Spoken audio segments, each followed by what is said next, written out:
आप सुंदर साथ जी गौर करके सुनना। वाणी में आया है,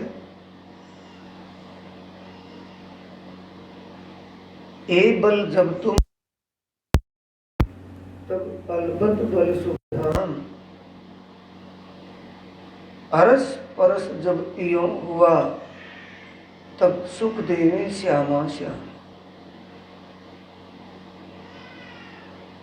अरस परस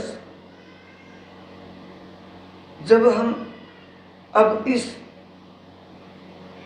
एक फरामोशी की स्थिति में,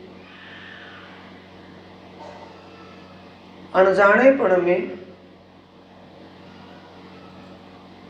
संसार के विषयों से ही अरस परस है। संसार के विषय, संसार की बातों के लिए ही हम भाग दौड़ कर रहे हैं, विषयी सुखों के लिए ही हम तड़प रहे हैं, सिर्फ उससे ही एक रूप हुए हैं, जिसके कारण हम दुख का सागर, दुख के सागर में दुखी हो रहे हैं। अरस परस जब यूं हुआ, किससे? अपनी आत्मा के सच्चे प्रियतम, आत्मा के सच्चे मालिक, जिसको किसी ने आज दिन तक बताया नहीं था कि उसका कैसा स्वरूप है, किसी ने उसको नहीं कहा था कि उसका धाम कहाँ पर है, कहाँ रहते हैं, किसी ने ये नहीं कहा था कि वहाँ क्या लीला होती है। ऐसे उस अलग अगम अगोचर, उस सर्वेश्वर परमेश्वर प्रियतम पार ब्रह्म परमात्मा के बारे में समझकर, उसकी लीला, उसके स्वरूप धाम को जानकर जब हम उसकी शोभा स्वरूप और उसकी लीला में खो जाएं, तो पहले किससे अरस परस है? संसार के विषयी सुखों की भाग दौड़ में दुनिया से अरस परस है। किससे अरस परस है? दुनिया के विषय विकारों के इन सुखों के लिए ही तड़प रहे हैं। इसी की डिप्रेशन, इसी की टेंशन हर पल दिमाग में बनी रहती है। जो आत्मीय आनंद है, उसके विषय में आत्मा को कभी भी विचार व ख्याल नहीं आ रहा।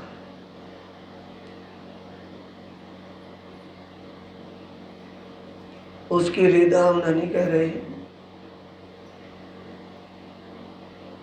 पार ब्रह्म परमात्मा ने स्वयं धुनी में आकर के अपने स्वरूप धाम और लीला को जब स्पष्ट रूप से बता दिया, अपने आवेश स्वरूप से इस वाणी को अपने ही मुखरित जाहिर किया, और इन वचनों पर अगर हम गौर नहीं करें, वचनों को समझ ना पावे, तो सुंदर साथी हम अभागे ही हैं। सौभाग्यशाली तो है कि ये अमृत तुल्य ज्ञान हमें मिला है, अखंड मुक्ति दाता ज्ञान, जिस ज्ञान को समझ कर विचार कर जीव सदा के लिए मुक्त हो जाएगा, दोबारा जन्म नहीं लेगा। ऐसा वो मुक्ति दाता ज्ञान हमें मिल गया, निस्वत से मिला है, वैसे नहीं मिला है। हमारी आत्मा का सच्चा संबंध उस प्रीतम परमात्मा से है, जिसने हमें ये ज्ञान बख्श दिया, हमें दे दिया। किससे मिला है? सच्चे या मूल संबंध से, निस्वत से मिला है, वैसे नहीं मिला है। और इस ज्ञान पर विचारना मिल गया तो सौभाग्य है, और मिलने के बाद ये समझ में नहीं आया या समझने का प्रयास नहीं किया तो दुर्भाग्य है। आइए आज विचार करते हैं कि हमने किस रूप से इस ज्ञान को लिया है, धारण किया है, ज्ञान की वैल्यू को समझा या नहीं समझा।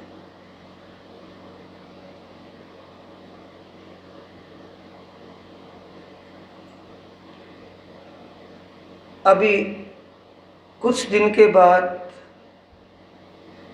बीतक साहिब की चर्चा होगी, सबको सुनने को मिलेगी, पढ़ने को मिलेगी, घर घर में सब कुछ ज्ञान का प्रकाश रहेगा। उस बीतक से के प्रसंग से आप समझने की कोशिश करना। सतगुरु धनी श्री देवचंद्र जी के तन की उम्र 11 साल की ही थी जब उनके दिल में ये विचार आया कि मेरे अंदर ये आत्म स्वरूप कौन है, इसका स्वरूप कैसा है, ये कौन है, ये कहाँ से आई है इस दुनिया में। शरीर का नाम तो देवचंद्र बोलते हैं, लेकिन देवचंद्र जो ये तन है, शरीर छूटने के बाद ये तो यहीं रह जाएगा, इसमें से निकल करके जाएगा, वो कौन है, उसका क्या नाम है।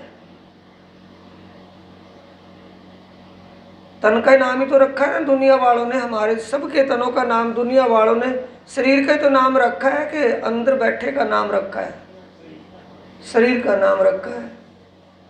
तो अंदर बैठे वाले को जानने की लगन किसके अंदर हुई, देवचंद्र जी को। बीतक साहिब में चौपाई आती है, भया वर्ष 11वां उपजो ए विचार, मैं कौन कहाँ ते आया, कहाँ मेरा भरता। ये बात उनके दिल में आती है। करते कराते 16 साल की उम्र हो गई। ये बात बढ़ती बढ़ती इसने कितना रूप धारण कर लिया। 11 साल की उम्र में तो ये विचार ही आया कि मैं कौन हूं। ये जानने की लगन कितनी बड़ी, 2-4 दिन रही होगी कि बढ़ती रही होगी, बढ़ती बढ़ती बढ़ती 16 साल में कितनी बढ़, 4 साल में कितनी बढ़ जाएगी, 5 साल में ज़्यादा हो जाएगी कि थोड़ी सी होगी। कितनी लगन होगी कि कुछ भी करके मुझे कुछ नहीं लेना देना दुनिया से, मैं इसको जानूंगा, कुछ भी करूं। 16 साल में घर छोड़ करके निकल पड़े। दिखावा करने के लिए बाबा बने हैं कि जानने के लिए। बाबा बनने का मतलब घर बार छोड़ करके निकल जाना। सिर्फ अपने आप के ही, कोई वो नहीं है कि दुनिया भर का सलीता सामान लेकर के निकल पड़े ना। दोपहरे हुए हैं, एक और जोड़ा ले लिया, घर से निकल पड़े, कुछ भी होगा कहीं मिलेगा क्या। घर में रास्ते में कोई रिश्तेदारी है, उससे ले लेंगे भी मेरा एक जोड़ा और बनवा दे, पैसे ले लेंगे कहीं से, क्योंकि उसको तो परमात्मा को ढूंढना है ना। परमात्मा मिलेगा कहाँ, मिलेगा कैसे। ये कोई निश्चित है कि कहीं हमें रिश्तेदारी में जाना है कि फला गांव में जाना है, पता है कि इतने टाइम में इतने समय में वहाँ चले जाएंगे। वो तो परमात्मा को ढूंढना है ना। परमात्मा कहाँ मिलेगा, कब मिलेगा, कैसे मिलेगा, कुछ पता नहीं है। बालक अवस्था है।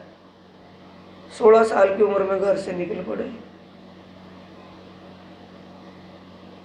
जब रास्ते में जा रहे थे खोज के लिए, बारात के पीछे पीछे जा गए नहीं थे ना, तो बारात के पीछे भटकते अकेले, बालक 16 साल का बालक की तनक है, और रात को अंधेरी रात, सुनसान रात, रेगिस्तान, रेतीला इलाका ना, रास्ते का बात, कोई सड़क बनी थी कि सड़क पर चले जा रहे हैं, कुछ नहीं था ना, रेत ही रेत, जिसमें रास्ता भी दिखाई ना दे। दिन में तो ये तो पैड़ तो चमकती रहेंगे ना, ऊंट घोड़े गाड़ी बैल यहाँ से निकली है, उन लिखों को देख देख करके चलता रहे, रात को कैसे दिखाई दे। और रेत सफ़ेद धौल मंडल, और थोड़ी सी हवा आ जाए तो दिन में भी वो रास्ता ढक जाए, पैड मिट जाएंगे ना। एक तेज सी हवा आई, रेता इस साइड से इस साइड आ जाएगा, रेत इस साइड से इस साइड आ जाएगा, रास्ता खत्म। तो ऐसे में रात के वक्त जा रहे हो, हम कह तो रहे हैं ना, उस स्थिति को गंभीरता से विचारे कि देवचंद्र जी के ऊपर क्या बीत रही होगी। कोई दूसरा तो नहीं ना उसके साथ, धीर बंधाने वाला कोई दूसरा तो नहीं ना, बालक है बड़ा तो नहीं ना कोई भी नहीं। विचार किया कि आपत्ति काल में आत्मा का मालिक ही आत्मा की सहायता करता है, पर मेरी भी आत्मा का तो मालिक परमात्मा ही है। क्या परमात्मा इतना निर्दयी है कि मुझे रास्ता नहीं दिखाएगा? मैं अनजाने में भटक तो गया, मुझे रास्ते का पता नहीं कि जाऊंगा किस गांव में, परमात्मा मिलेगा किस गांव में, परमात्मा मिलेगा किस मंदिर में, परमात्मा मिलेगा किस गुफा में, परमात्मा मिलेगा किस पहाड़ों में, कुछ पता नहीं है। अब रात को रास्ता भी दिखाई नहीं दे रहा। दूसरा, पहले ही पिता ने कहा था कि भाई ये इलाका ऐसा है, रात बिरात कहीं अकेले के बच्चों को निकट रहने चाहिए, चोर डाकू रहते हैं, रात को जंगलों में वो मार देते हैं, जंगली जानवर रहते हैं वो खा भी लेते हैं। यदि रात हो गई है ना, तो रात में क्या दिमाग में क्या घूम रहा है कि पिता ने कहा था कि रात के वक्त चोर उचाकर मार देते हैं, जंगली जानवर खा लेते हैं। भय उस बात का, रुके तो भी रात को मुश्किल कोई जानवर आके खा लेगा, चले तो कोई रास्ते में चोर डाकू मार देगा। चले जा रहे थे, इसी में खोए हुए थे और कुछ नहीं। ये सोच करके तो चले कि परमात्मा को ढूंढना, परमात्मा को मिलना है, लेकिन रात में आप अपने आप पर ही सोच करके देखें, ऐसी भयानकता में भय बनेगा कि निडरता बनेगी? भय बना हुआ है, भय में कांप रहे हैं और चल भी रहे हैं। और भय में दिमाग किसमें है कि चोर उचाकर मार देगा। सामने किस रूप में दिखाई दिए? उसी चोर उचाकर रूप में। बर्छी हाथ में है, भयानक रूप। बर्छी मतलब भाला हाथ में है, तलवार गले में बंधी हुई है, ईंट है और अच्छा हट्टा खट्टा मुँह डारा कि हो गया गड़बड़ भाई। अब तो सामने जब सुनसान में एक ही दिखाई दे रहा है कि सामने से आ गया, भाला हाथ में दिख रहा है ना, कि वही फंस गया, अब बचने की जगह नहीं है। तो विचार किया है मेरे प्रियतम, आपकी इच्छा जो मर्जी वो करो, मैं तो आपके लिए निकला हूं। मैंने तो कोई अपना स्वार्थ व्यक्तिगत अपनी कोई जरूरत नहीं थी, मुझे तो आपकी जरूरत थी। आप जैसे भी मिलोगे वो आपकी मर्जी है, लेकिन मैं तो आपको मिलने के लिए निकला हूँ। चाहे चोरों से मरवाओ, चाहे जानवरों से खुआओ, मैं तो आपके हवाले हूँ। ये विचार करते करते देवचंद जब पास में गए और सामने से आवाज सुनी, ए लड़के रुक। अब होश दम गुम। ये तलवार मुझे दे। कटारी थी ना उसके भी गले में, देवचंद्र जी के। तू कटारी का क्या करता है? मुझे दे। कटारी ले ली कि बिन्नी हत्था तो कर दिया, अब जगह बचने की जगह नहीं है। क्या बात, दबक दबक कर कैसे चल रहा है? अब सच्ची बोलनी पड़ रही कि जी मुझे चलते चलते काफ़ी समय हो गया, मैं कभी इतना चला नहीं था, पाँव पैदल नहीं चला था, मेरी पांसों में दर्द हुआ है। कि अच्छा, तो ये तेरा सामान है ना, ये मुझे पकड़ाया और सामान भी ले लिया कि भी ये सामान भी गया। अपनी पिछोरी किसी ने खोल ली, और सिपाही भेष में सामने जो खड़ा है, अपना कमर में कमरबंद बंध रहा था ना, वो ले इस पर लौट जा। कि भाई अब पूरी तरह तसल्ली होगी, अब नहीं छोड़ने का। लौटा करके पैंड करेगा एक कि बता दर्द कहाँ है? कि दर्द पूछ रहा है, ये कारण क्या है? अगर इसको मारना होता तो तुरंत खत्म कर देता। ये दर्द पूछ रहा है, इसका मतलब इसके दिल में रहम भी है। कि इस पासू में है, तो उन्होंने अपना एक पांव उसके एक जांघ पर रखा, संथल पर दबाव दिया। किस तरीके से ठीक कर रहा है? जैसे कोई वैद्य डॉक्टर कर रहा हो। पांव पर रखा, ठीक हो गया। फिर पूछा अब कैसा है? कि दूसरी तरफ तो है। दूसरी तरफ रखा कि अब कि ठीक है, खड़ा हो जा। ये पिछोरी तू कमर पर बांध ले। कमर में बंधवा ली कि अब मेरे साथ चल, और ये सामान मेरे को दे दे, मैं अपने कंधे पर रखूंगा, तो थक जाएगा। फिर सोच लिया कि तू दयालु है, रहमान है, दयालु है, कृपालु है, इसके दिल में रहम है।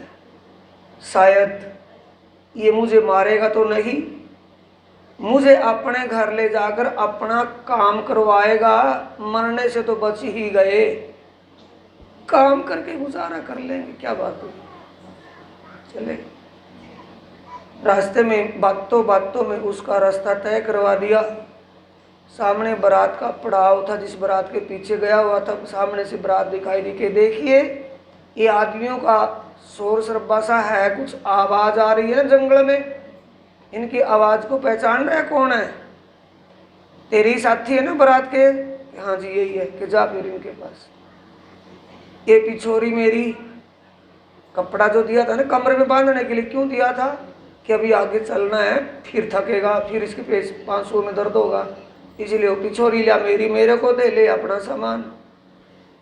और पहले देख तो इनको पहचान करके ये वही है, कोई और है। जब उसने उसकी तरफ ध्यान दिया, इतने में वो अंतर ध्यान समझ गए कि जिसकी तलाश में निकला हूं वही था। रूप कोई भी है, जिसने ऐसी भयानक अंधकार रात में मेरी रक्षा की है, वो मेरी आत्म का मालिक ही है, दूसरा और कोई नहीं है। तसल्ली हो गई कि अब तो मुझे मिले ही गा जरूर। जाएगा कहाँ? जरूर मिलेगा।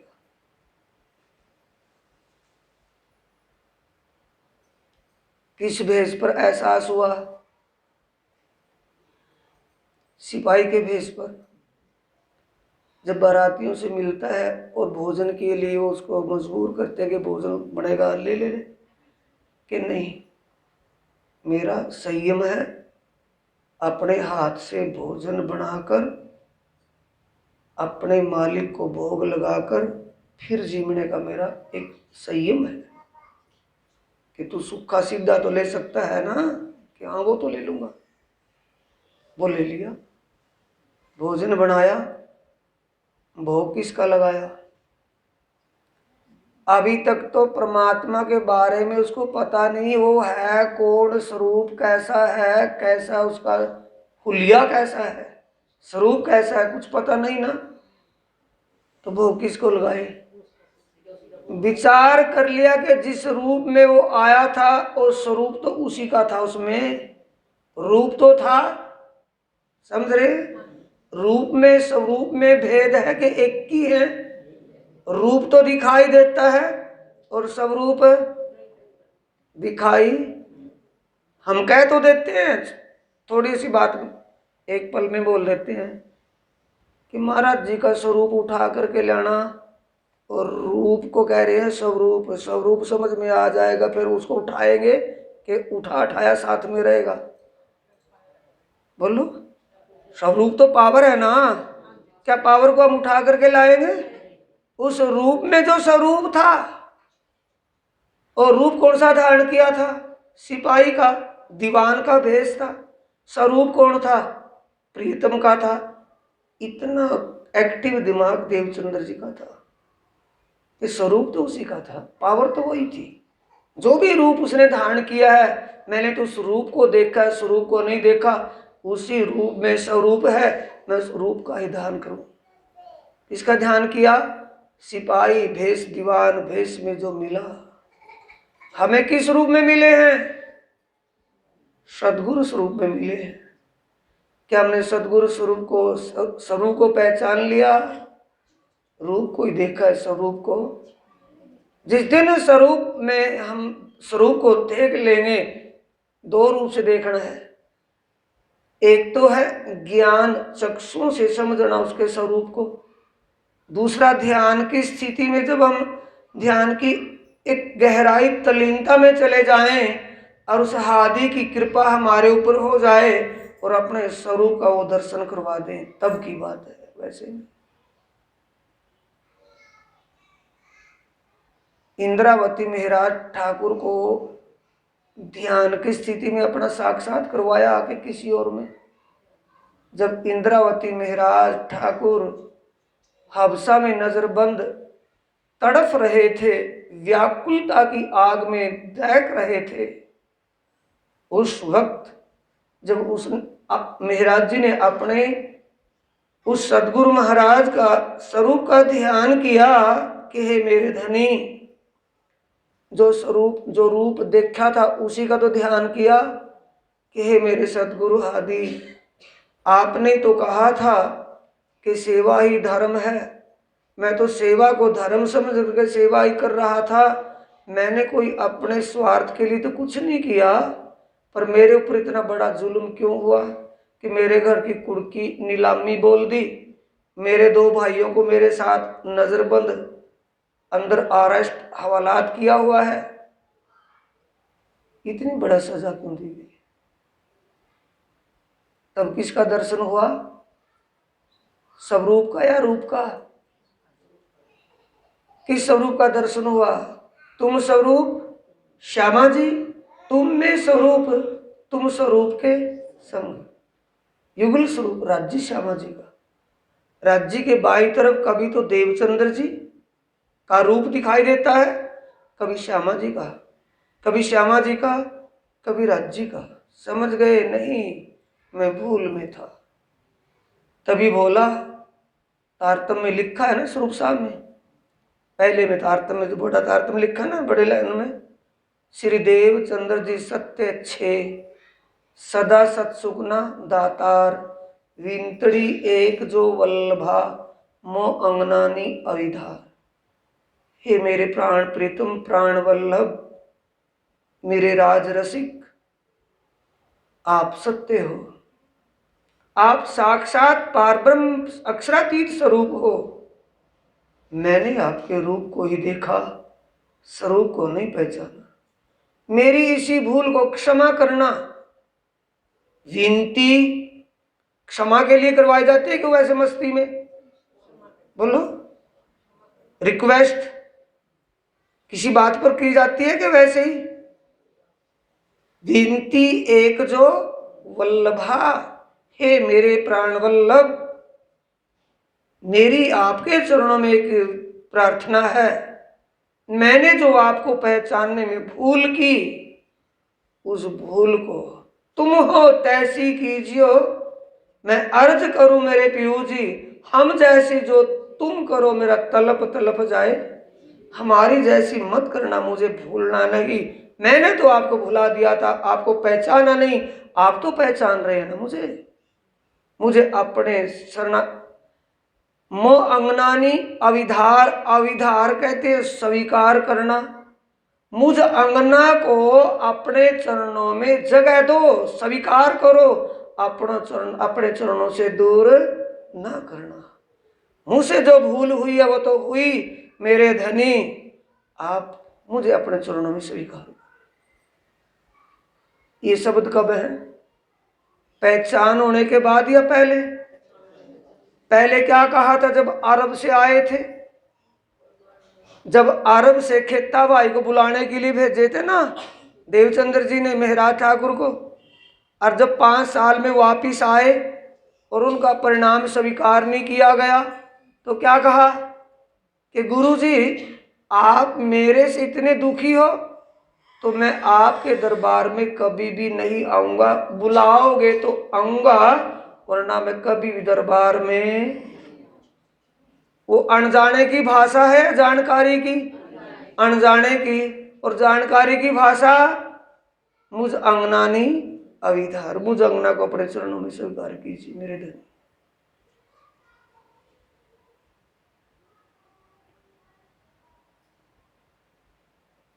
अब उस स्वरूप का ध्यान किया देवचंद्री ने, जिसने दर्शन दिया था। भोग लगाया, भोग लगा करके प्रसाद कब तक है? जब तक उसका भोग ना लगे। घर की भाषा में क्या बोलते हैं कि खाना खा लो, रोटी खा लो, और आश्रम में वही जुबान, वही जीव, भाषा बदल जाती है कि नहीं, कि प्रसाद जी मिलो जी, प्रसाद, ये बोलते हैं ना। जब तक वो थाली में है तब तक तो वो प्रसाद है, और जब उसका परमात्मा का भोग लगा दें, भाव से भोग लगा दें, तो क्या हो गया? प्रसाद से महाप्रसाद। क्योंकि हमने परमात्मा को अपने भाव से, दिल भाव से उसको सभी समर्पण किया, तो उन्होंने स्वीकार किया उसको। लिखा कहाँ है? अब हम शास्त्रों से अनभिज्ञ हैं, इसलिए वो बात हमारे अंदर खपती नहीं। क्या ऐसा भी होता है? हाँ, ऐसा होता है। भगवान श्री कृष्ण जी गीता के अध्याय 15 श्लोक 26 में कह रहे हैं कि जो श्रद्धालु भक्त श्रद्धा पूर्वक मुझे फूल, फल, पत्र आदि जो श्रद्धा पूर्वक भेंट करता है, मैं साक्षात स्वरूप से प्रकट होकर के उसको खाता हूं। जब एक भगवान विष्णु स्वरूप कृष्ण जी भी खा रहे हैं, तो वो पार ब्रह्म परमात्मा अपनी अंगना की बात को स्वीकार करेंगे या ना करेंगे? करते हैं या करेंगे? करते हैं। क्या प्रमाण है इसका?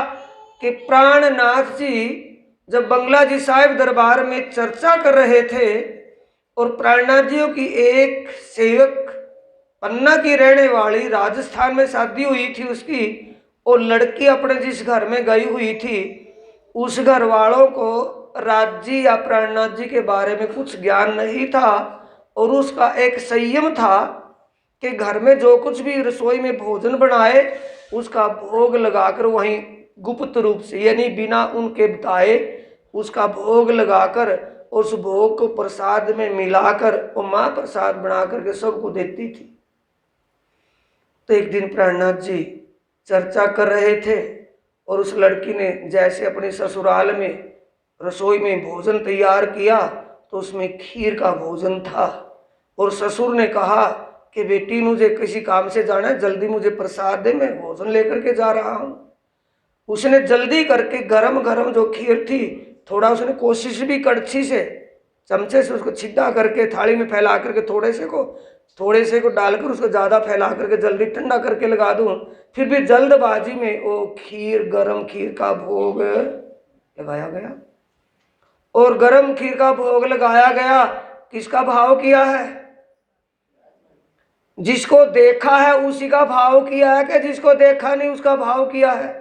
जिसको देखा है, क्योंकि प्राणनाथ जी के चरणों में तो उसने ज्ञान प्राप्त किया है, उनके चरणों में वो समर्पित हुई है, लड़की पन्ना के रहने वाले पद्मावतीपुरी की।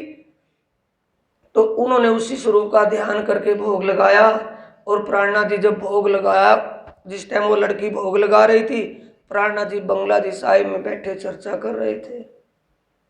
चर्चा वहां कर रहे हैं, भोग राजस्थान में लग रहा है, और भोग की खीर मजबूरन चर्चा के बीच में खानी, और गर्म खाएंगे तो मुंह में छाले पड़ेंगे या क्या होगा? छाले पड़ गए। चर्चा करते करते वो ये मुंह तो हिलता है, आवाज खत्म, क्योंकि वो छाले पड़े हुए हैं। सामने वाले सोचने लगी मामला क्या हो गया। अब सामने चर्चा सुन रहे थे, उनको तो अजीब लगेगा ना कि अभी अभी तो बोल रहे थे, अब ये क्या हो गया। हाथ जोड़कर खड़े हो गए प्राणनाथ जी, क्या बात है? कि कोई बात नहीं। कि नहीं, कुछ तो बात है, बताइए क्या बात हुई। कि बताने की कोई बात हो तो बताऊं भी, कि कुछ तो है तो क्या है? कि राजस्थान में फला गांव में या पद्मावतीपुरी पन्ना की लड़की शादी होकर के ससुराल में गई हुई है, और वो हमारे सुंदर साथ है, यानी उन्होंने हमसे ज्ञान लिया है, यानी हमारी सेवक शिष्य है, ये समझ लेना क्या सुंदर साथ है। उसका संयम था कि भोग लगाना रोज का, उसी कारण वो संयम से भोग लगा रही थी। किसी कारण से मजबूरन गरम खीर का भोग लगा दिया, वो हमने स्वीकार करनी पड़ गई। 2 दिन पहले कौन आए थे वहां? भट्टा आचार्य काशी जी से चलकर। भट्टा आचार्य की धर्म पत्नी भी पन्ना की रहने वाली थी। वो रोज रोज जैसे कोई बात होती थी तो उसका ज्ञान का अहम देखती थी भट्टाचार्य में, कि ज्ञान का अहम है इनके अंदर। एक दिन बात ऐसी आ गई, जैसे उसने भट्टाचार्य अपने पति से कहा कि पति देव भोजन तैयार है, भोजन प्रसाद ले लो, कि तूने मेरी आरती उतार ली। आरती उतारने के बाद ही तो भोग लगता है कि पहले लग जाएगा? उसकी उस धर्म पत्नी को भी एहसास हुआ कि ओह, ये अब भी अहंकार के अंधेरे में भटक रहा है, मैं इसका वो भटकना दूर कर दूं, आज तो मौका मिल ही गया। आरती के लिए बोला ना कि पतिदेव मुझे आपकी बात स्वीकार है, मैं आपकी आरती उतार करके ही भोजन परोसूंगी, पर मेरी एक बात है। कि क्या? कि मेरी एक बात आप पूरी कर दोगे तो पूरा जीवन आपकी आरती उतारूंगी और आपको ही भोग लगाऊंगी। कि क्या बात है? कि पद्मावती पुरी में विजयाभिनंदन बुद्ध निष्कलंक स्वरूप प्राणनाथ जी विराजमान है। आप अपने ज्ञान के शास्त्रार्थ से उनको पराजित कर दें, ज्ञान से उसको हरा दें। जब आप उनसे विजय प्राप्त करके आओगे तो बिना कहे मैं आपकी आरती उतारूंगी और रोज रोज आरती उतार करके भोजन खुआऊंगी आप। ये भी कोई बात है? कि हाँ ये बात है, करके देखो। भट्टाचार्य अपने शास्त्र प्रमाण के लिए, ज्ञान तो उसको कंठस्थ था ना वेदों का, वो वेदों की बात कोई चले तो उसका प्रमाण देख करके बताए कि भी ये लिखा है, देख लो। इतने सारे धर्म ग्रंथ लेकर के रथ में चल दिए काशी से और पन्ना जी के गोरे में आए। तो पन्ना जी के गोरे में मतलब पन्ना जी में पहुंचे और बंगला मंदिर के सामने जो गली बहुत गहरी थी, अब तो ऊंची हो गई, ऊंचा था मंदिर, तो नीचे गाड़ी जब रोकी, उन्हें अपना रथ रोका तो बच्चियां, छोटी छोटी बच्चियां खेल रही थी। प्राणनाथ जी ने भट्टा आचार्य जब काशी जी से चले तभी प्राणनाथ जी ने विचार लिया कि मूर्ख मेरे साथ शास्त्रार्थ करने के लिए आ रहा है, उसको पहचान नहीं है। उसने प्राणनाथ जी ने कहा, लड़कियों को, छोटी छोटी बच्चियां बुलाई और उनके सिर पर हाथ रखा कि बच्चियों जाओ खेल लो, अब जाओ वाणी गायन करो, बाहर खेलो। वाणी गायन क्या कर रही है वो?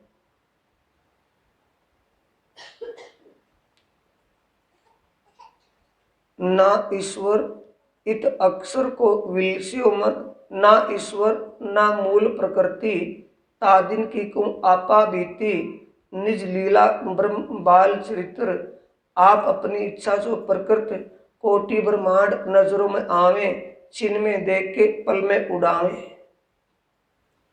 ये गायन बाहर सुना कि ना ईश्वर का मूल प्रकृति, कि जब नारायण भी नहीं था और अक्षर ब्रह्म के दिल में ब्रह्मांड रचने की भी विचारधारा नहीं बनी थी, तब की व्यक्ति कौन कह सकता है एक परमात्मा के अलावा?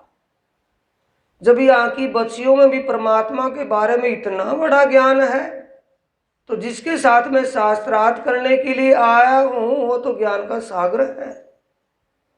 मैं उससे क्या पूछूंगा और क्या बताऊंगा? पूछूंगा तो क्या पूछूंगा? जो मैंने आज दिन तक अपने जीवन में जो बात नहीं जानी और छोटे छोटे बच्चों के मुख से मैं सुन रहा हूं, जब यहाँ के बच्चे इतने समझदार, इतने ज्ञानवान हैं, तो उसके पास मैं क्या बताऊंगा जिसके मैं शास्त्रार्थ के लिए आया हूं? वही वो प्राणनाथ जी के चरणों में बैठा था कब? पहले क्या हुआ भट्टाचार्य को? भट्टाचार्यों को प्राण, भट्टाचार्य काशी जी के बड़े भारी विद्वान हुए वेदों के, इस कलयुग में बहुत बड़े विद्वान हुए। विद्वत दमनी है उनकी एक लिखी हुई, चारों वेदों का निष्कर्ष निकाल करके विद्वत दमनी में लिखा हुआ है भट्टाचार्य ने। तो भट्टाचार्य जी बैठे थे चर्चा में। पहले किस बात से प्रभावित थे कि तो साक्षात ब्रह्म स्वरूप है। जब इनकी इस नगरी में बच्चों को और बड़ों को, छोटों को इतना ज्ञान, इतनी बात का पता है जिन बातों का मुझे आज तक पूरा जीवन में पता नहीं चला, ये तो साक्षात ब्रह्म स्वरूप है। एक इसके दिमाग में थी भट्टाचार्य की। ध्यान से सुंदर साथ जी, जब सामने वो खीर वाला सीन देखा, भट्टाचार्य पास सामने बैठे ना चर्चा में, और जो ये बात देखी और सुनी, प्राणा जी ने कहा कि भी ऐसे से वो खीर का भोग लगा दिया कि ये क्या मामला है। तो बैठे तो यहाँ और खीर खा रहे वहां, ऐसा कैसे मानूं मैं? ये क्या हो गया? तिनके ने पर्वत को ढक लिया। संशय बढ़ गया ना, संशय ने सच्चाई को पर्दा कर दिया, शंका पैदा हो गई। अब जब प्राणनाथ जी ने देखा भट्टाचार्य को, मौन बैठा और कह, संकालु व्यक्ति की पहचान कर लेगा कोई? नहीं कर लेगा। शंका थी तो नाड़ तड़गड़ करके एवं बैठा है चुपचाप। प्राणनाथ जी ने कहा कि ओ भट्टाचार्य, क्या बात? भट्टाचार्य जी क्या बात है? आपको किसी बात की शंका है? कि हाँ बिल्कुल सही आपने बोल लिया, और जान लिया मुझे शंका है। कि बता क्या शंका है? कि मेरा दिल गवाही नहीं देता कि आपने वहां जाकर के खीर खा ली होगी। कि ये काम कर, तू जा और 2 साथियों को और भेजा के जाओ फला गांव में, और आज की हकीकत दिन समझ लो और समय देख लो, इस दिन इस समय पर उस लड़की ने भोग लगाया है या नहीं लगाया है। पड़ताल करते करते इसी गांव में चले गए। भट्टाचार्य साथ में है, कभी कोई अणगढ़ बात बता दिया करके गए, पूछा भट्टाचार्य को है कि आप बात करो लड़की से। कि लड़की जिस घर में गए कि आपके घर में कोई पन्ना पद्मावतीपुरी की लड़की है? कि हाँ है। वो एकदम चौंके कि भाई क्यों पूछा लड़की को, क्या बात? कि जी क्या बात थी? कि उस लड़की से मिलना था। कि कोई बात है? कि हाँ जरूरी बात है। उन लड़की को आवाज लगाया अंदर से, लड़की से पूछा सामने कौन है? सास ससुर उसका परिवार सारा, उसी उनके सामने पूछा क्या तूने फलाने दिन खीर बनाई थी? लड़की सोचने लगी कि हाँ उस दिन बनाई थी। क्या तूने गर्म खीर का भोग लगाया था? अब फंस गई ना बात। उनका तो परिवार, प्रवाही परिवार जिनको ज्ञान नहीं उस चीज का, उनके सामने आज पोल खुल रही है। हाँ करे या ना करे विचार में डूब गई कि हाँ लगाया था। वो सास ससुर देखते हैं कि ये क्या बोल रही लड़की, कि किसका भोग लगाया था? कि परमात्मा का। परमात्मा का? कि हाँ मेरा संयम है, पहले दिन से जब से मैं आपके घर में आई हूँ, जो भी भोजन बनाती हूँ रसोई में, उस भोजन का परमात्मा का भोग लगा करके तब सबको प्रसाद देती हूँ। ये अच्छा। लड़की पूछने लगी क्या कारण, क्या बात हुई, भोग की बात क्या है? अब किसके कान ढीले पड़ गए? भट्टाचार्य के। शंकालु कौन था? मन। नेगेटिव सोचता है कि पॉजिटिव? सीधी सोचता है कि उल्टी? उल्टी सोचता है ना। पाप पुण्य करे, पाप पुण्य करे कौन? पाप पुण्य करे मन। आवागमन पढ़े कौन? आवागमन में पढ़े जीव। पंडित पुराण कौन? पंडित पुराण बुद्धि। वेद बाद कौन? वेद बाद बोध, ज्ञान का बोध है। अब मनसा का पाप लग गया भट्टाचार्य को। भट्टाचार्य पश्चाताप करता है कि मैं जिस दुष्कर्म से बचना चाहूं था वो मेरे से हो ही गया। भट्टाचार्य सोच रहे हैं कि मैं जिनके साथ ज्ञान का अहंकार लेकर के जिस ज्ञान के सागर के सामने, एक सूर्य के सामने दीवा दिखा रहा था, दिखाने के लिए आया था, उसमें तो मैं संभल गया था। लेकिन अब मैंने उस ज्ञान के सागर को ये जब अपने दिल से ब्रह्म स्वरूप मान लिया था और ब्रह्म स्वरूप पर ये शंका जो कर ली, ये शंका का पाप मुझे लग ही गया। मनसा का पाप लगता है कि हाथ पांव से लगता है? मनसा का पाप बड़ा कठिन पाप है साथियों। ये मनसा का पाप तो लग ही गया। हकीकत में वो ब्रह्म स्वरूप है।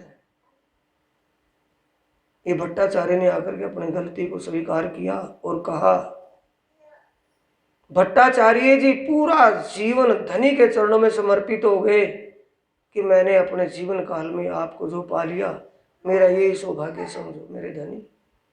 आप तो सर्वेश्वर है, परमेश्वर है, आप साक्षात परब्रह्म स्वरूप है, सच्चिदानंद स्वरूप है, इसमें कोई शंका नहीं। आ गया समझ में? जब हम दिल भाव से उस प्रीतम पारब्रह्म परमात्मा का अपने सामने जब भोजन आए या भोजन बनाए, शुद्ध दिल से, शुद्ध भाव से, शुद्ध पाक मन विचार भावना से एक भोजन को शुद्ध ढंग से परोस कर, और जब भाव से उसका भाव करेंगे, क्या उस भाव को स्वीकार नहीं करेगा? औपचारिकता से नहीं, दिल से। किस भाव से? मैं साक्षात अपने प्रीतम को भोजन जिमा रही हूं, आत्मीय भाव लेकर के उसको स्वीकार करेंगे। अगर वो हमारी आत्मा के धाम दिल में है तो अवश्य उस भाव को स्वीकार करेगा।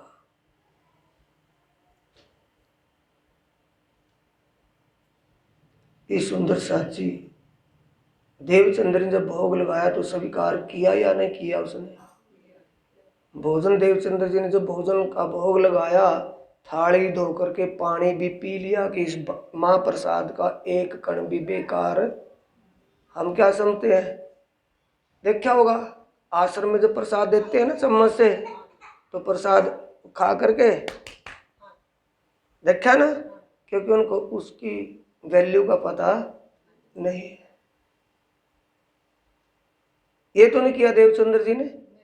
जिस थाली में शुद्ध भोजन भोग बना करके और उस अपने जिस स्वरूप का, जिसका रूप दर्शन हुआ था, उसी का दिल में भाव लेकर के जब उन्होंने भाव भोग लगाया तो आत्मा ने इस बात को स्वीकार कर लिया कि उन्होंने मेरे इस भोग के भाव को स्वीकार कर लिया है, और उस भोजन का, प्रसाद का एक कण भी वेस्ट नहीं गया। खाया तो खाया, जो थोड़ा बहुत लगा हुआ था थाली में पानी डालकर उसको धो करके उसको भी पी लिया। ये करने के बाद देवचंद्र जी आगे बढ़े। महात्मा संतों को मिलते हैं कच्छ देश में, कनपाड़े महात्मा, जटा लटाधारी महात्मा, गुरु भी बनाते हैं उनको, ध्यान में भी बैठते हैं, सारा कुछ करते हैं। फिर तसल्ली नहीं हुई, फिर मस्जिद में मुल्लाओं से मिलते हैं, मुल्लाओं ने भी कोई रास्ता नहीं बताया। फिर जाकर के भुज नगर में हरिदास महात्मा के पास, हरिदास महात्मा के पास भी कैसे? जैसे वो रास्ते में से जा रहे थे तो मंदिर था, रास्ते गली के ऊपरी मंदिर था, रास्ते पर आवाज, एक सुरीली और मस्त आवाज सुनाई दी कि ये इस मंदिर में कौन गा रहा है। ये सोच करके वापस मुड़ करके मंदिर में चले गए देवचंद्र जी। देखा तो हरिदास महात्मा मस्त होकर के अपने श्याम सुंदर को अपने भावों से रिझा रहे हैं गा करके। गाना एक तो अपने मनोरंजन के लिए है, एक गाना गायन एक प्रियतम को रिझाने के भाव से है, अंगना भाव से।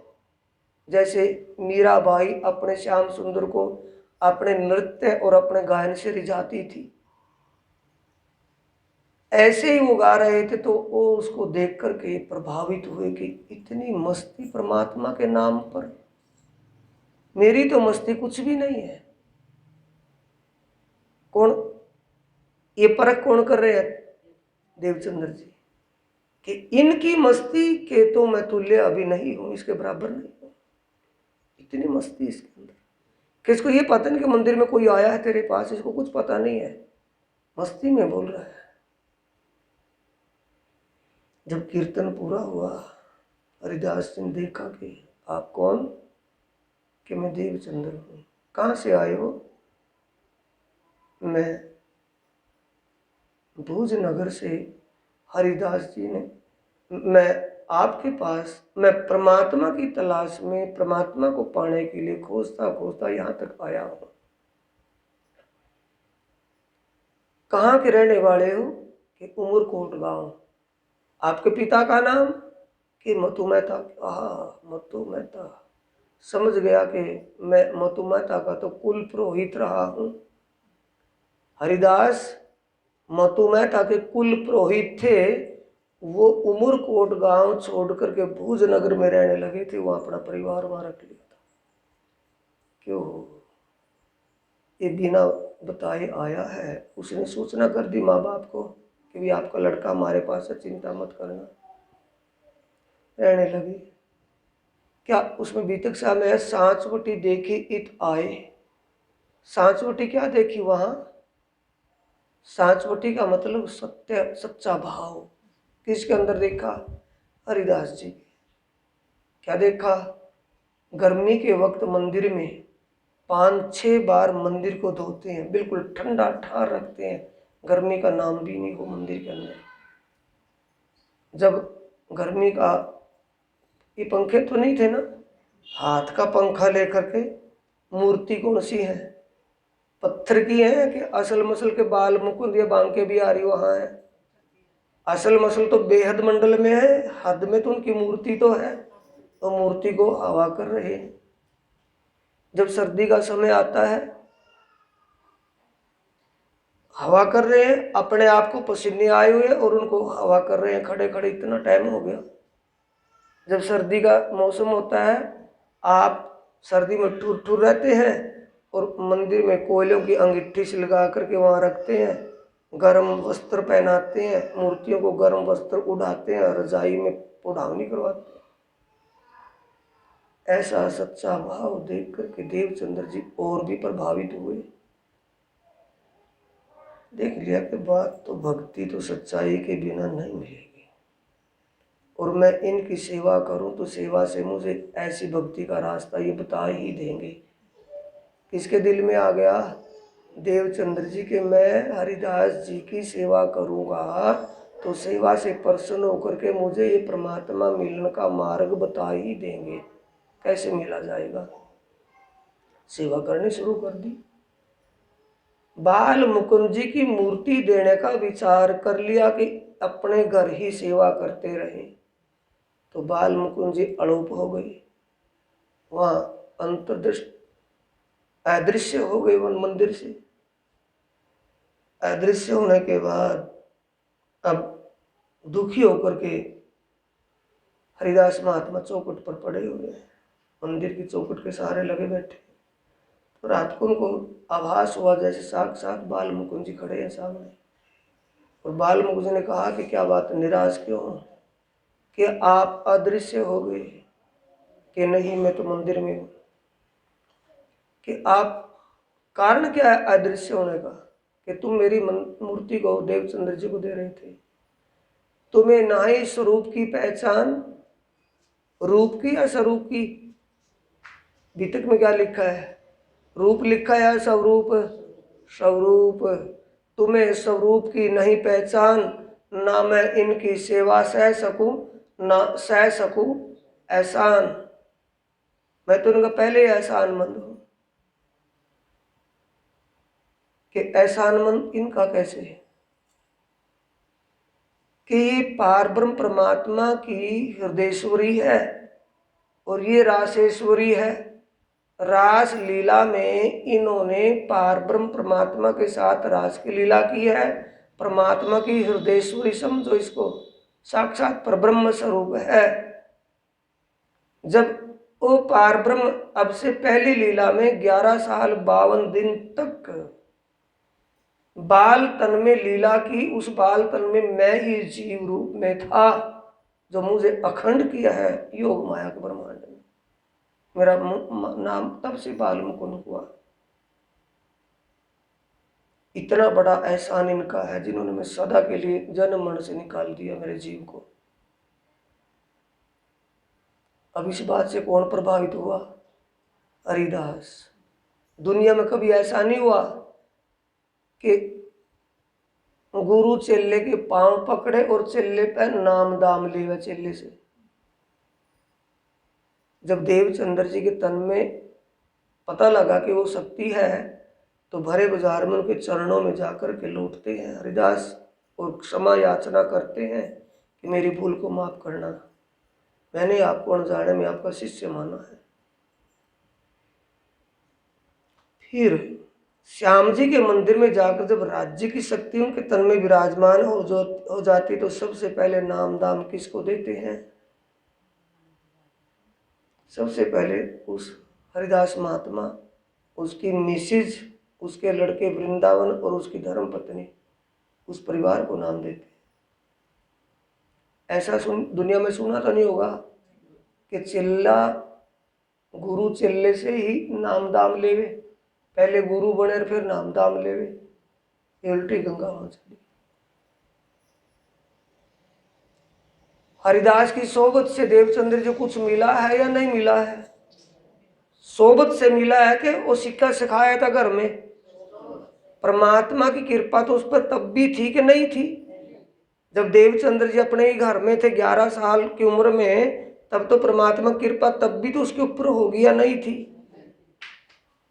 हक बात उनकी बारीकियां हके दिए आवत, सीखे सिखाए ना सोबते हक में हेर पावत। ये चौपाई बोलना तो सीख लिया लेकिन उसका भाव नहीं समझ पाए, अर्थ लगा लिया कि सीखने सिखाने की कोई जरूरत नहीं है, परमात्मा की कृपा से सब कुछ समझ में आ जाएगा। परमात्मा की कृपा से घर में बैठे समझ में आ गया था देवचंद्र जी कुछ। घर छोड़ करके निकला, कुछ खोया तो पाया। कहाँ आए? हरिदास के पास। हरिदास से कुछ उसको सुकून मिला, उससे कुछ ज्ञान मिला। फिर हरिदास जी ने कहा कि अब आप इससे आगे का कुछ पाना चाहते हो तो नौतनपुरी जामनगर में चले जाओ। वहाँ हमारे राधा वल्लभी संप्रदाय के एक आचार्य जी हैं कान्हा जी भट्ट, और वो भागवत का ज्ञान सुनाते हैं। आप वहाँ ज्ञान स्मरण करो जिससे आपको इससे आगे का रास्ता और मिल जाएगा। ये कहने पर देवचंद्र जी नौतनपुरी जामनगर आ गए। नौतनपुरी जामनगर में नौतनपुरी के जो साहूकार धनवान सेठ व्यापारी लोग जो नौतनपुरी के बसिंदे थे, उन्होंने वहाँ श्याम जी का मंदिर बनवाया हुआ था। और उसमें जो आचार्य कान्हा जी भट्ट थे, वो जो चर्चा वाणी सुनाते थे ना, ज्ञान चर्चा करते थे, भागवत कथा जो करते थे, बाल बच्चे उसके थे, तो उसका कोई और कमाने का साधन तो नहीं था कि अड़बा करके फावड़ा खोद करके फिर कथा सुनाता था, और तो कोई काम नहीं था उसको। कथा का ही काम था ना, ज्ञान चर्चा सुनाते थे। तो उस बच्चों का लालन पालन कौन करेगा? वही सेठ करेंगे ना जिन्होंने उसको बैठा रखा है वहाँ। वो सेठ नौतनपुरी के जो धनवान अमीर जो व्यापारी सेठ कोई भी जो वहाँ के श्रोतागण थे, वहाँ के सेठ थे, उन्होंने सब इंतजाम, आचार्य का खर्चा, बच्चों का 2 बार महीने में भंडारा करना, द्वादशी को भंडारा करे थे ना वे राधा वल्लभी जो वल्लभाचार्य जी थे, वल्लभाचार्य जी की पुण्य स्मृति दिवस मनाते थे, द्वादशी को भंडारा करते थे, और एकादशी के दिन व्रत रखे थे। ये चला हुआ था पहले से ही। अब देवचंद्र जी को 2-3 दिन हो गए ज्ञान चर्चा सुनते, तो देवचंद्र जी को पहले ही बार सुनने को क्या मिला? भागवत के स्कंद के अध्याय में क्या मिला कि जितना तन को तन की खुराक देना जरूरी है, उससे ज्यादा जरूरी है तन में बैठी आत्मा को आत्म खुराक देना। तन से पहले खुराक किसको देनी है? आत्मा को आत्म खुराक देना उससे भी जरूरी है। जितना जरूरी हम जीने के लिए तन को सुरक्षित रखने के लिए करते हैं ना, इसको खाते प्याते हैं, इसकी खुराक जितना जरूरी है उससे ज्यादा आत्मा को आत्म खुराक देना जरूरी है। आत्म खुराक क्या है? ज्ञान चर्चा। आत्मा की खुराक है कि जीव की है? आत्मा की खुराक ज्ञान चर्चा। अब देवचंद्र जी ने उस बात पर पल्ले में गांठ मार ली, वो बात को दिमाग में बसा लिया कि बिल्कुल सही है। उस बात को जिस दिन सुना उसी दिन से अपना नेम बना लिया। नेम तो समझ लेंगे ना, संयम कहते हैं वैसे शास्त्रों में, तो संयम बना लिया कि पहले ज्ञान चर्चा और बाद में भोजन जीवना। उसी दिन से। और एकादशी को ज्ञान चर्चा होवे थी, द्वादशी को मेला भंडारा ही होवे था। एकादशी को जब ज्ञान चर्चा होती थी, ज्ञान चर्चा सुनकर के देवचंद्र जी भोजन प्रसाद जीमते थे, और वो रूढ़वादिता में बंधे हुए थे। कौन? वो आचार्य गुरु जी भी और वो सुनने वाले भी। कौन सी रूढ़वादिता थी? कि एकादशी के दिन निर्जल व्रत रखना। एकादशी में निर्जल रखा है कि कैसा रखा पता होगा आपको, तो निर्जला एकादशी बोल रहे हैं ना, तो निर्जल रखते थे एकादशी में। और द्वादशी को कथा नहीं चले थी, द्वादशी में पेट भर खूब छकाछक भंडारा चलता था। अब देवचंद्र जी ने भागवत के कहे अनुसार, भागवत में लिखे अनुसार अपना नेम बना लिया कि कुछ भी हो पहले चर्चा, बाद में पेट पूर्ति, उदर पूर्ति, भोजन, ये बना लिया।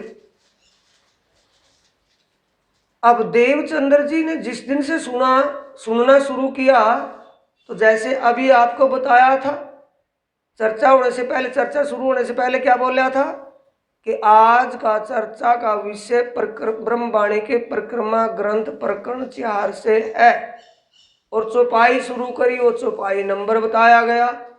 ऐसे ही कान्हा जी भट्ट आचार्य का संयम था कि आज की चर्चा किस स्कंद के किस अध्याय के कौन से श्लोक से शुरू हो रही है, और बाद में चर्चा बंद होती है तो चौपाई को दोहराते हैं ना, तो वो श्लोक बोलते थे कि ये श्लोक आज यहाँ तक चर्चा हुई है, कल को इससे आगे की चर्चा होगी। तो देवचंद्र जिस दिन गए उस दिन से ही देख लिया कि कहाँ से चर्चा सुनना शुरू करी है।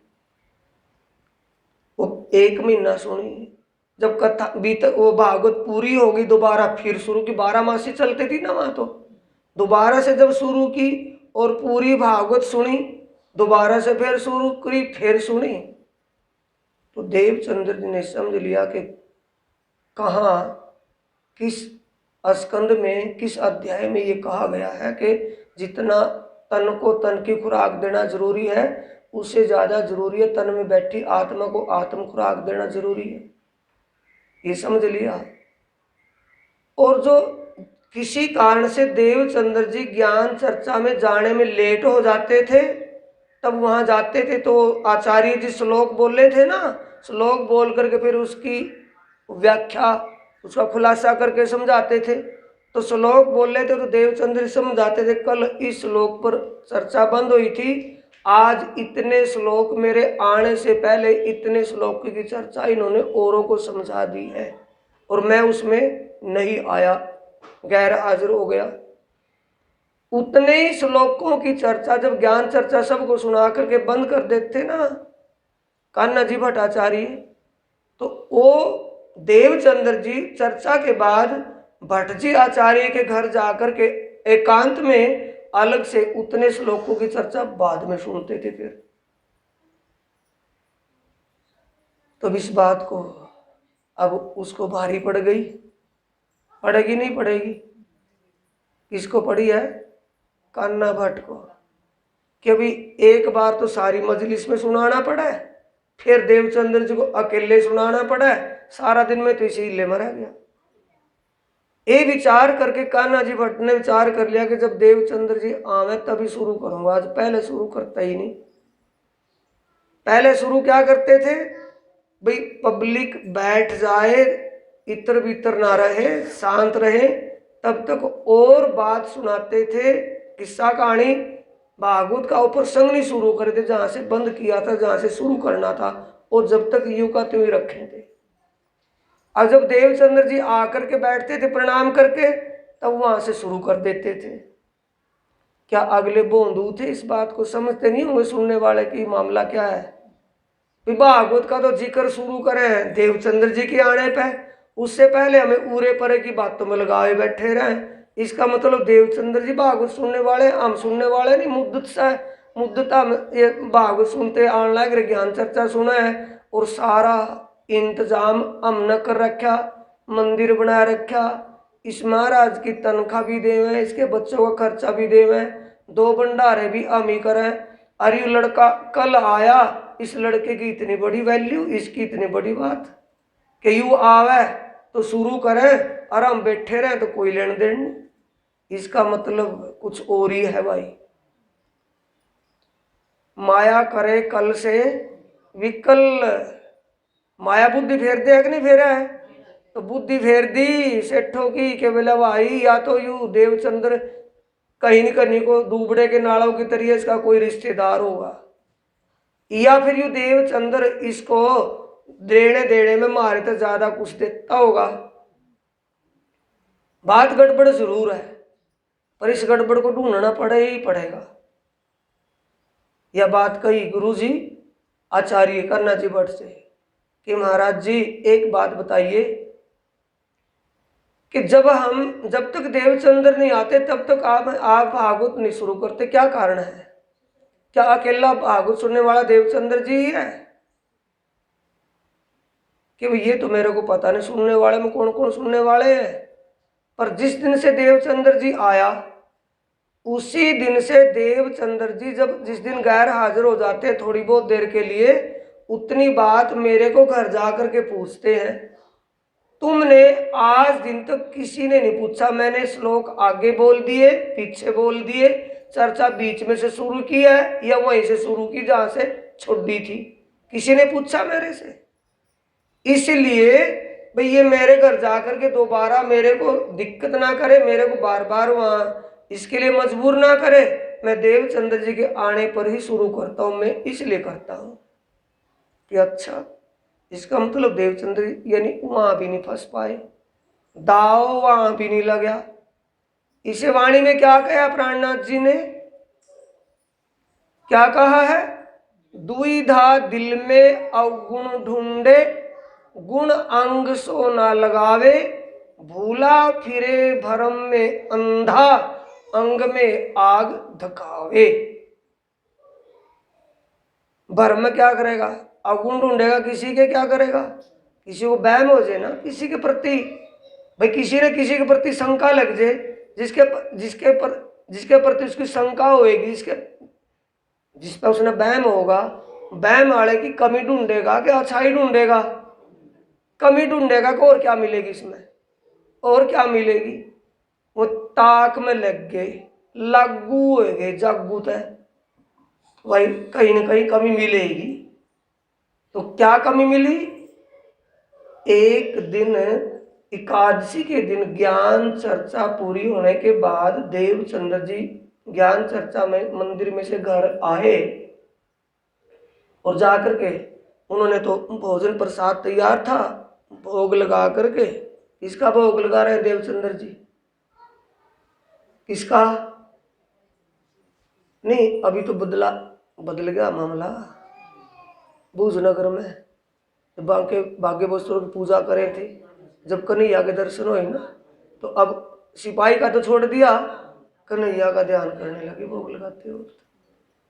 अब भोग लगाकर भोजन प्रसाद ले लिया, जिम्मन लग रहे थे, इतने में किसी कार्य के लिए कारण बन जाए ना, वो मंदिर में था कान्हा जी भट्ट आचार्य का जो श्रोतागण सेठ था, वो आकर वहाँ देवचंद्र जी को किसी काम से मिलने के लिए घर आ गया।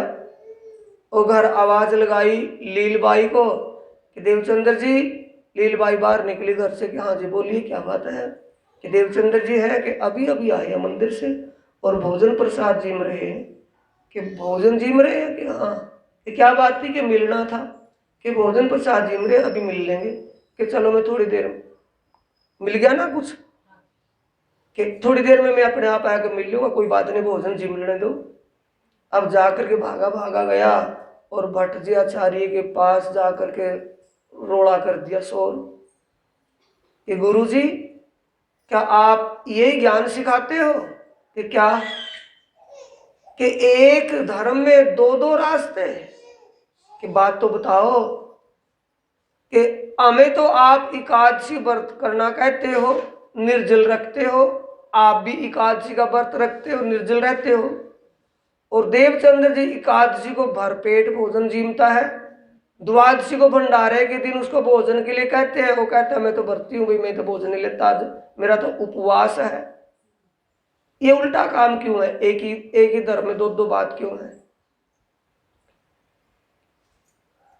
अब कान्हा जी समझ गए, कान्हा जी भट्ट समझ गए आचार्य जी कि इनको देवचंद्र जी से ईर्ष्या है, इसलिए देवचंद्र जी के पीछे पड़े हुए हैं। पर देवचंद्र जी ने भागवत का जैसे कई साल से ज्ञान सुना है, देवचंद्र जी जो कुछ भी कर रहे होंगे वो सोच समझ करके ठीक ही कर रहे होंगे, कोई गलत नहीं कर सकते देवचंद्र जी। एक इसको कहा सेठों को। अब सेठों को और भी अंदर आग लग गई कि ये तो मेर ले रहा है देवचंद्र जी की। इसका मतलब देवचंद्र जी इसका सब कुछ है। देवचंद्र जी गलती को गलती नहीं मान रहा है अब भी गुरु जी। कि जी आपको कैसे उम्मीद है कि भी मेरे को विश्वास है देवचंद्र जी के प्रति कि वो गलत नहीं करने के। अगर फिर भी मानव है, इंसान से गलती हो भी जाती है, उस देवचंद्र जी को आने दो। अब तुम्हारे सामने ही पूछेंगे उसको भी ऐसा क्यों करता है। थोड़ी देर में देवचंद्र जी पहुंच गए। देवचंद्र जी के पहुंचने बाद पूछा कि देवचंद्र जी, जैसे उन्होंने आचार्य जी के चरणों में जाकर के प्रणाम की और बैठने लगे कि देवचंद्र जी बैठो मत, आप एक बताओ, एक बात पूछे वो बता करके फिर बैठो, फिर बैठना। क्या बात है गुरु जी? आचार्य पर क्या बात है? क्या आप एकादशी को भोजन जीमते हो? कि हाँ जीमता हूं। और द्वादशी को के उपवास रखता हूं। कि ये उल्टा क्यों है? कि आचार्य पर आपने मुझे उल्टा ज्ञान सुनाया या सुलटा? आपने तो भागवत के फलाने स्कंद के फला अध्याय में ये कहा था कि जितना तन को तन की खुराक देना जरूरी है, उससे ज्यादा जरूरी तन में बैठी आत्मा, आत्मा को आत्म खुराक देना जरूरी है। आत्म खुराक ज्ञान चर्चा या भोजन? ज्ञान चर्चा। पर आप द्वादशी को ज्ञान चर्चा करते हो? करते हो तो बताओ कि नहीं चर्चा होती तो मेला भंडारा होता है। पर मेले भंडारे से मुझे क्या लेना देना? मेरा तो एक संयम नियम बना हुआ है उसी दिन से, जिस दिन आपने बताया था। मैंने तो वो बात कान में उस दिन से डाल ली थी कि पहले आत्मा की खुराक, बाद में तन की खुराक। एकादशी को आप चर्चा करते हो, मैं आत्मा को आत्म खुराक दे करके तन की खुराक देता हूँ। द्वादशी को चर्चा नहीं होती तो मेरी आत्मा को खुराक नहीं मिलती तो मैं तन को भी खुराक नहीं देता। मेरा तो ये नियम पहले से ही है, आपने तो बताया था। तब कान्हा जी भट्ट आचार्य ने कहा कि सुन लो वैसे दो इसका जवाब। क्या तुमने इतने दिन भागवत सुनते हुए हो गए, देवचंद्र जी से पहले से ही तुम सुनते आ रहे हो, क्या तुमने भागवत के किसी बात पर अमल किया? समझ में आई बात? वो सेठ देवचंद्र जी तो पहले सुन रहे थे कि बाद में सुनना शुरू किया? पहले से सुन रहे थे। और देवचंद्र जी बाद में गए। गौर किसने की? देवचंद्र जी ने। फल किसको मिलेगा? दवाई खाने वाले की बीमारी ठीक होगी या शीशी में देख लेने से ठीक हो जाएगी? खाने वाले को। अब औषधि किसने ली, दवाई किसने ली? देवचंद्र जी ने। जिस ज्ञान को सुना उसको अपने आचरण में ले लिया, अमल कर लिया उसी बात पर। अमल करने से बीमारी खत्म होगी या देखने से? अमल करने से होगी। ए वचन ऐसे जागृत जगावत तत्खिन, जो सिर ना लीजिए अपने तो कहा करे वचन। जो अमल ना करे इस ज्ञान पर तो ज्ञानी क्या करेगा भाई? जो लो जीव विचार विकार ना काटे, तो लो छीट ना लगे घड़े चीकटे। कैसी गति बनी रहेगी? जैसे चीकड़े घड़े पर पानी गिरे तो पानी रुकेगा ही नहीं। जब चिकनाहट खत्म हो जाएगा तो पानी कोरे घड़े में ऊपर गिरेंगे तब भी सिलाबा अंदर चला जाएगा। घड़े को भर करके रख देंगे तो भी सिलाबा बाहर आ जाएगा, क्योंकि उसके स्रोत खुले हुए हैं, वो कोरा है, स्रोत बंद नहीं हुए हैं, चिकना नहीं है। अब देवचंद्र जी के स्रोत खुले थे, वो बात अंदर चली गई, समझ में आ गई कि बिल्कुल सही है। उस दिन से नियम बना लिया। तब कहा, अब बताइए गुरु जी, एकादशी व्रत रखने से क्या मिलता है जो भागवत में लिखा है? समझ में आ रही बात कि एकादशी व्रत करने से क्या प्राप्ति होती है? जैसे भागवत में लिखी हुई है ये बात कि स्वर्ग की प्राप्ति, कि स्वर्ग में जाने के बाद जीव कितने दिन के बाद स्वर्ग में कितने दिन सुख लेता है, कि जितना उसका पुण्य कर्म किया होता है इतने दिन स्वर्ग में रहता है, और फिर वहां से वापस लौट करके इस भूलोक में जन्म लेना पड़ता है। ये सही बात है कि बिल्कुल पक्की। दूसरी, नैमित्तिक प्रलय में जब स्वर्ग भी समाप्त हो जाता है तो वो सुख भी समाप्त हो जाता है, तो जीव कहाँ रहेगा? ये बिल्कुल सही लिखा 12वें स्कंद के 4थे अध्याय में ये भी। और ये ज्ञान चर्चा किसकी है? 10वें स्कंद में जो चली हुई है, मद्भागवत पुराण के 10वें स्कंद में 35 अध्याय 90 अध्याय है। मद्भागवत पुराण के 10वें स्कंद में 90 अध्याय है। उसके शुरू के जो 30 अध्याय है उसमें ब्रज की लीला है और 5 अध्यायों में रास की लीला है। तो ब्रज और रास की लीला ब्रह्म की लीला है कि भगवान की लीला है? अक्ल का ताला खोल करके समझे इस बात को। ब्रज और रास में जो 11 साल 52 दिन ब्रज में लीला और 1 रात रास की लीला, ये ब्रज और रास की लीला ब्रह्म की लीला या भगवान की या ईश्वर की लीला है? 3 लीला हुई जो अब, 3 ब्रह्मांड हुए हैं जो अब, ऐसे हुए ना होशी कब। किसमें लिखा है? प्रगटवाणी में। 3 ब्रह्मांड हुए हैं जो अब, ऐसे हुए ना होशी कब। इन तीनों में ब्रह्म लीला भई, ब्रज रास और जागनी कही। ब्रज और रास लीला ब्रह्म की लीला है। किसकी ओर की लीला है? ब्रह्म लीला का स्वर्ण करने से, ब्रह्म लीला का अध्ययन करने से जीव को मुक्ति मिल जाती है, दोबारा जन्म उसका नहीं होता। मुनिवर मुझे बताएं, आचार्यवर बताएं कि ये ज्ञान ध्यान भक्ति भजन जन्म मरण से छूटने के लिए करना पड़ता है कि जन्म मरण में आने के लिए? अब बोलती किसकी बंद हो गई? आचार्यवर की। क्यों? वो भी उसी कर्म कांड में डूबा हुआ था, निर्जल व्रत रखने में। आचार्य कान्हा जी भट्ट आचार्य स्वयं अपने आप भी निर्जल एकादशी रखता था और वो सब निर्जल एकादशी का व्रत रखते थे कि ये ब्रह्म ज्ञान का महाप्रसाद छोड़ करके, जिस महाप्रसाद ब्रह्म ज्ञान का एक लुगा एक शब्द सुनने के लिए एकादशी तड़फ रही है, और उसकी ज्ञान चर्चा को छोड़ करके तुम एकादशी के चक्कर में पड़े हुए हो। बताइए रास्ता कौन सा सही है? अब उस आचार्य कान्हा जी भट्ट आचार्य और सभी धनवान सेठों ने इस बात को दिल से स्वीकार किया कि देवचंद्र जी तुम धन्य हो, धन्य हो देवचंद्र जी। आचार्य और कहने लगे देवचंद्र जी, जहां तक आपकी विचारधारा है, मेरा कई बार भी जन्म हो, मेरे विचार वहां तक तब भी नहीं जा सकते, तुम धन्य हो।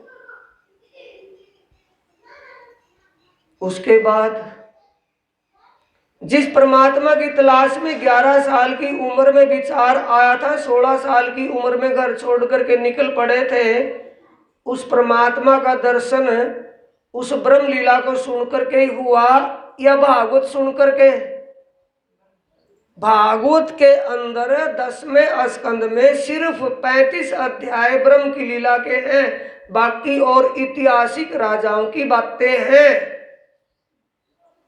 तो उस ब्रह्म लीला को सुनकर के देवचंद्र जी को पार ब्रह्म का दर्शन हुआ या किसी और को? उस पार ब्रह्म की जो ब्रज और रास की लीला थी, उसी बात में देवचंद्र जी के मन में एक वहम शंका पैदा हो गई थी।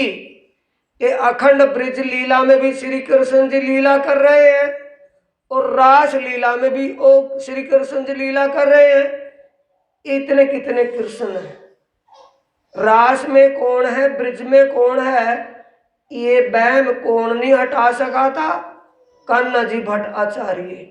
उस वहम को दूर करने के लिए किसको प्रकट होना पड़ा?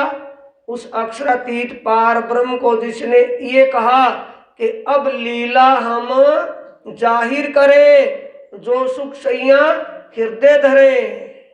आप आकर के उस शंका का समाधान किया, साक्षात श्याम जी के मंदिर में प्रकट हुए और कहा, देवचंद्र जी का संयम पक्का था या कच्चा? बुखार आने लगा, इनके सर्द गर्म हो गया, बुखार आने लगा, बुखार से नमूनिया बन गया, नमूनिया से श्री श्याम बन गया, मौत लेवा खड़ा होगी सामने बीमारी आकर। वैद्य ने दवाई दी कि दवाई का काढ़ा लेने के बाद हवा नहीं लगनी चाहिए। माँ बाप ने काढ़ा दे दिया, दवाई दे दी। देवचंद्र जी का जब ज्ञान चर्चा सुनने का समय हुआ, फाटक बंद कर दी, रोक दिया। देवचंद्र जी अंदर घिर गए, लेकिन आत्मा कहाँ तड़फ रही है? ज्ञान चर्चा के लिए। आत्मा में कितना विरह है। एक तो बुखार में 15 दिन हो गए, खाए पिए कुछ नहीं, तो 15 दिन में कमजोरी आएगी कि ताकत? शरीर कमजोर हो गया, बिल्कुल पीड़ा डिड्डल हो गया। और कमजोरी कितनी आई कि कथा ज्ञान चर्चा सुनने की तड़फ में मूर्छित होकर के दौरा, क्या कहेंगे उसको, मूर्छित होकर के, बेहोश होकर के जमीन पर गिर गए। जमीन पर गिर गए तो फिर माता पिता को परेशानी खड़ी होगी कि तो गया भाई। फिर कहते हैं कि जा देवचंद्र जी जा। अब काढ़ा तो दिया हुआ था, थोड़ी सी देर में थोड़ी हिम्मत सी बनी। देवचंद्र जी बैठे हुए, कानों पर कपड़ा बांध करके, हाथ में लाठी। क्यों? बुढ़ा है देवचंद्र जी, उम्र कितनी है? 40 साल ही हुई है ना कि तो 14 साल तो भागवत 26 साल की उम्र में शुरू किया था सुनना। अब भागवत तो लास्ट आ गया ना, 40वां साल आ गया, तो लाठी लेकर के चलना 40 साल में तो उम्र ताकत है, तो लाठी क्यों लेनी पड़ेगी कि शरीर में कमजोरी इतनी आ गई थी कि चलना भी मुश्किल हो गया था। तो ज्ञान चर्चा सुनने के लिए गए, जाकर के एक तो काढ़ा लिया हुआ था, एक पद्मासन लगा करके चर्चा में बैठ गए। एक तो एक आसन में बैठे हैं, दूसरा काढ़ा लिया हुआ है, कपड़ा उड़ करके बैठे हुए हैं और ज्ञान चर्चा एक टक नजर से सुन रहे हैं ध्यान से। पसीना आया गात में, नमूनिया टूट गया, बुखार ठीक हो गया। दिन 2-4 दिन 10 दिन चलते रहे ज्ञान चर्चा में सुनते सुनते, फिर साक्षात प्रकट हुए। क्योंकि हर परीक्षा में देवचंद्र जी पास हो गए, तब सामने आए। तो पूछा कि देख लिया?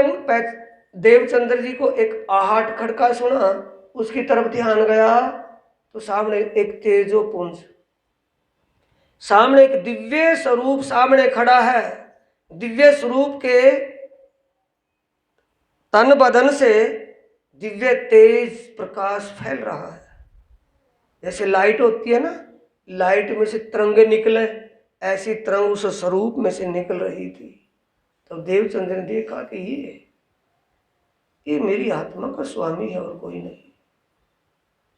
तब एक टक नजर से दोनों ने नजरों में नजर मिलाई। किसने? देवचंद्र जी ने, और जो स्वरूप सामने था राज्य का उस स्वरूप ने। तब देवचंद्र से पूछा कि पहचान लिया? जैसे तुम एक तरफा देख रहे हो, देखे जा रहे हो, तो क्या पहचान लिया मुझे कि हाँ मेरी आत्मा के स्वामी? तब देवचंद्र जी से पूछा कि आत्मा के स्वामी हो कि हाँ। अब वो अंतर्यामी है, कोई इंसान वो तो बहकाया भी जावे। क्या अंतर्यामी बहकाया जावेगा? तो अंतर्यामी समझ रहे हैं कि देवचंद्र जी तुक्का लगा रहा है, अटकल से कह रहा है इसे मुझे मेरी पहचान नहीं है। तब पूछा कि तू कौन है फिर? जब तू अपने आप को आत्मा का स्वामी कहती है तो तू कौन आत्मा है? ये तो जीवों की नगरी है, इस जीवों की नगरी में तू आत्मा कहां से आ गई? आने का कारण क्या बना, यहां आना पड़ा? नार तू कौन खसम की दृढ़ कर को वचन है। तो दृढ़ता से बता किस खसम की नार है, अटकल मत लगा, तुक्के ना लगावे, सीधी सीधी बता तो किस खसम की आत्मा है। इतने में कहते कहते दो स्वरूप सामने है। देवचंद्र जी को संकोच शंका किस बात पर थी कि अखंड ब्रिज में कौन स्वरूप लीला कर रहा है और नित्य वृंदावन में राज की अखंड रासलीला कौन स्वरूप कर रहा है, ये है कौन? तो एक तो राज स्वरूप में, एक मूल स्वरूप में। एक कहाँ लिखा है? नवरंग वाणी के अंदर लिखा है, ना बीतक में लिखा है ना वाणी में लिखा है। वो ब्रह्म वाणी में नहीं है, बीतक साय में नहीं है। इन सब का स्पष्टीकरण किसके तन के द्वारा किया? मुकुंद दास जी के तन के द्वारा। कब किया? जब दिल्ली से सूरत जाने के विचार में थे। लालदास गोवर्धन भाई को मस्जिद में भेजा था। लालदास गोवर्धन भाई झगड़ते हुए प्राणनाथ जी के पास आए। गोवर्धन कहता कि बताना नहीं है, जो मुल्ला से बात हुई है। लालदास कहते बताऊंगा। तब प्राणनाथ जी को जोश आया तो वहाँ चौपाई लिखी है, वस्ता बांटी जोश में। क्या वस्तु बांटी है? शेख बदल को हुक्म, लालदास को किताब। किताब का मतलब शास्त्रों के प्रमाण समझना ढूंढना। और मुकुंदास जी को तारतम बख्शा इत। तारतम मुकुंदास जी को कहाँ दिया? दिल्ली में दिया है या सूरत में? बीतक में क्या समझोगे फिर? मुकुंदास कहाँ मिले थे? सूरत के रहने वाले थे, सूरत में मिले थे। कौन कौन मिले थे?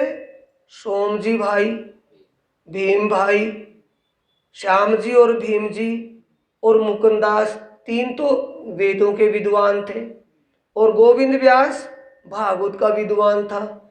चार विद्वान कहाँ मिले थे? सूरत में। कहाँ के रहने वाले थे? सूरत के रहने वाले।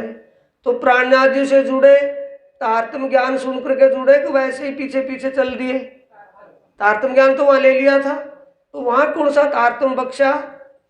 तारतम वाणी का खुलासा तेरे तन से होगा मुकुंदास।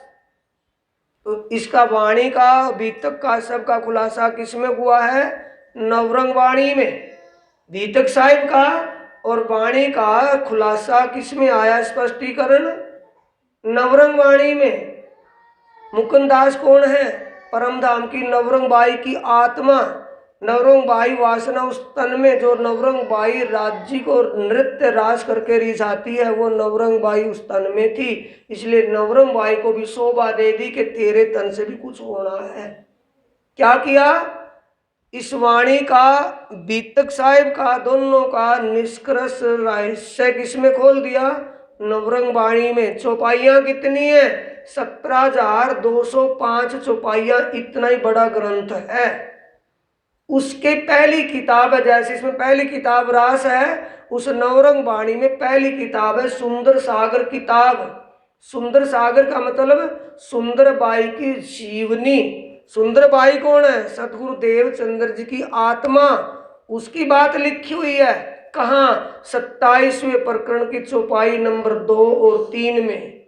कभी स्वरूप मूल को, कभी रास को, कभी रास को, कभी मूल को। भाषे दो स्वरूप, दो स्वरूप सामने दिखाई दे रहे हैं महादेव चंद्र।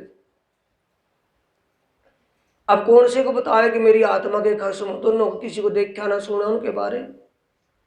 अब देवचंद्र जी और भी संकोच में और भी शंका में खो गए कि ये मामला क्या है। तब कहा कि पहचाना नहीं। तब देवचंद्र जी कहते हैं कि नहीं, ना पहचानू, ना पहचानू आपको, ना सुध अपनों घर, पीऊ पहचान भी नींद में, मैं जागत यहाँ पर। मैंने आपको जो अपनी आत्मा का प्रियतम कहा है वो मैंने अटकल में कहा है स्वामी। मुझे आपके स्वरूप का पता नहीं है कौन है, मुझे अपने आप के आत्मीय स्वरूप का पता नहीं मैं कौन हूँ, मैं कहाँ से आई हूँ। यही तो मेरे जन्मते ही अब तक के सवाल है, किसी से पूरे नहीं हुए कि मैं पूरे करूँगा। तू देवचंद्र नहीं है, तू राधा नहीं है। राधा तेरे पहले तन का नाम था जो ब्रिज में लीला हुई। देवचंद्र तेरा अब जागने की लीला का तन का नाम है। तू मेरी आनंद स्वरूपा, मेरी हृदय स्वरूपा श्यामा जी है। मैं तेरा प्राणेश्वर हूं, तू मेरी प्राणेश्वरी है, हृदयश्वरी है। हम पहले ब्रिज में आए थे, अब फिर जागने के ब्रह्मांड में आए, ब्रिज और रास में आए थे, तीसरी बार फिर आए। ये सब कुछ बताया और कहा कि जो पूछना है अब पूछ ले। जिस प्रकार तुझे इन आंखों से खुले दर्शन हो रहे, ऐसे दर्शन फिर कभी नहीं होंगे। ये फिर कहाँ जाओगे कि जाऊंगा तो जब मैं कहीं से आया हूं। वो मंदिर में से प्रकट हुए हैं कि परमधाम से उतरे हैं वहां। देवचंद्र जी के धाम दिल, देवचंद्र जी की आत्मा के धाम दिल में ही थे और धाम दिल से प्रकट हुए। बारात के पीछे हुए तब भी वहीं से प्रकट हुए। जब वहाँ ध्यान में बैठे थे, जब उसकी सुरता वहाँ वृंदावन में गई, अखंड ब्रिज में गई योग माया में, तब भी वो अंदर थे, अब भी अंदर से प्रकट हुए हैं, फिर अंदर विराजमान हो गए। तब कहा कि पूछना क्या जब आप मेरे अंदर विराजमान होकर के लीला करोगे। ये इतनी कुछ प्राप्ति देवचंद्र जी की लगन से हुई देवचंद्र जी को, या वैसे ही हो गई? हर बात पर अमल करने से हुई या एक कान में सुन लिया दूसरे से निकाल दी? अमल करने से। तो इससे हमें क्या शिखापन मिल रही है कि हमें इस वाणी की बातों पर अमल करना है अगर हम अपना जीव का कल्याण चाहते हैं।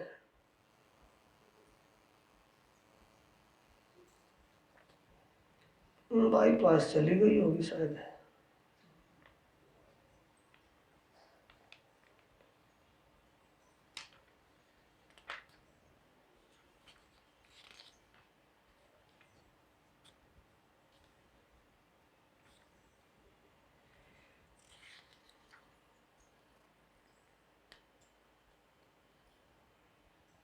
प्रकरण नंबर परिक्रमा ग्रंथ का 16वां प्रकरण है और 18वीं चौपाई, आखिरी चौपाई है इस प्रकरण की। क्या लिखा? श्री महामत के ए मोमिनो, ए सुख अपने अरस के। परिक्रमा में क्या है? परम धाम की बात लिखी है। एक पलक छोड़े नहीं, भला चाहे आपको मुझे। जो अपना भला चाहे का मतलब समझ रहे हैं? अपने जीव का जिसको कल्याण करना है, जीव को नरकों से निकालना है, सदा के लिए अमर करना है, तो क्या करना पड़ेगा?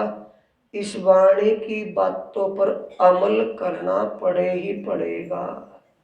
अगर अमल नहीं कर पाएंगे तो ऐसे नाम दाम लिए थे, ऐसे बिना नाम दाम लिए थे, कोई भी फर्क नहीं पड़ेगा। धोखे में रह जाएंगे, चौड़े में लुट जाएंगे, जीवन बर्बाद हो जाए।